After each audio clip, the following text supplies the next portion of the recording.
All right, students. In this video, we'll wrap up our work on equations that contain rational expressions. When we solve these kinds of equations, we like to start by multiplying both sides by the least common denominator. But this problem is tricky. It has an extra step. It'll take some patience and some hard work. Let's try it. Before we can get the least common denominator, we should factor any denominators that appear to factor.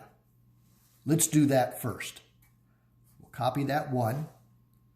We'll copy this 1 over x plus 4. And we'll try to factor this denominator. I'm noticing that x squared minus 16 is a difference of squares. So x squared is x times x.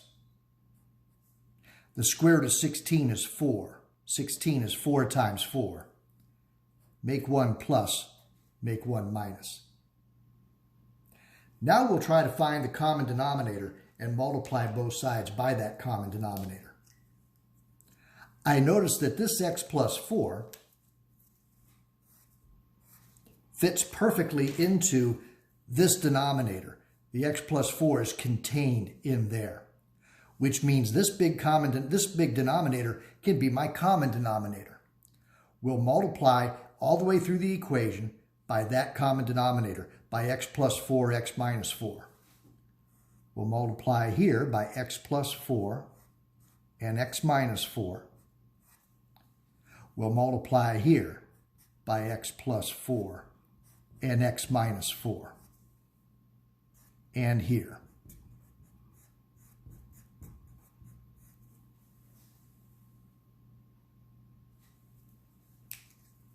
Let's see where that leads us.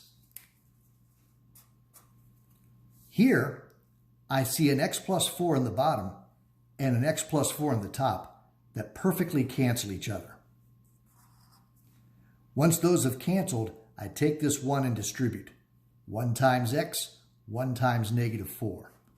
There's 1 times x and 1 times negative 4. When I look at this one, lots of things cancel. There's an x plus 4 in the bottom that perfectly cancels this x plus 4 in the top.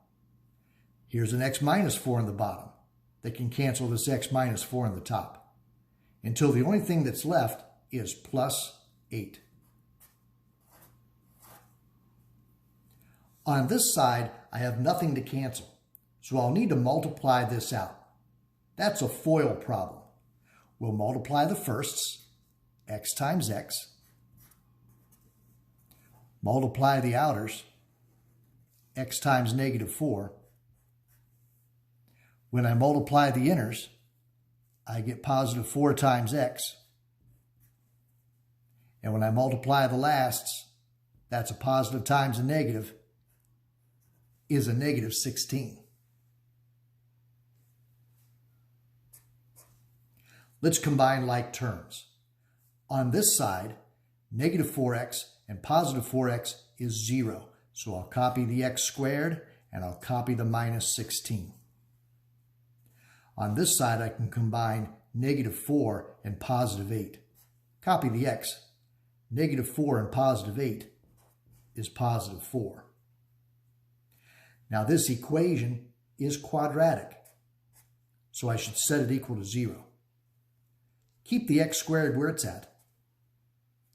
Bring this positive 4 to this side of the equal sign, bring this positive x to this side of the equal sign as a negative x. And when I bring this positive 4 over here, it comes over as a negative 4. Negative 16 and negative 4 is negative 20. Hopefully that'll factor. Remember, when there's no number in front of this x, it's a 1. So what I need to find are two numbers that multiply to 20 and combine to negative 1. 20 could be 5 times 4. 5 and 4 combine to make negative 1 if you make the 5 negative and the 4 positive. Let's get my two answers. What value makes this 0? Well, if I move -5 to this side of the equal sign, it's +5. What value makes this 0? If I move +4 over, it's -4. And it appears that we get two nice answers. However, we've seen before where sometimes answers to equations that have rational expressions don't actually work. This one's the problem. Look what happens if you plug -4 back into the problem. If I put a -4 right here for x, -4 plus 4 is 0. You're not allowed to have 0 on the bottom of a fraction. So that's not really a good answer. Here's my only good answer. If I plug in 5, it'll make that a true statement. -4 doesn't really work. Only one answer. That's tricky and hard to remember to do. See if you can catch that in the problems that you're about to work.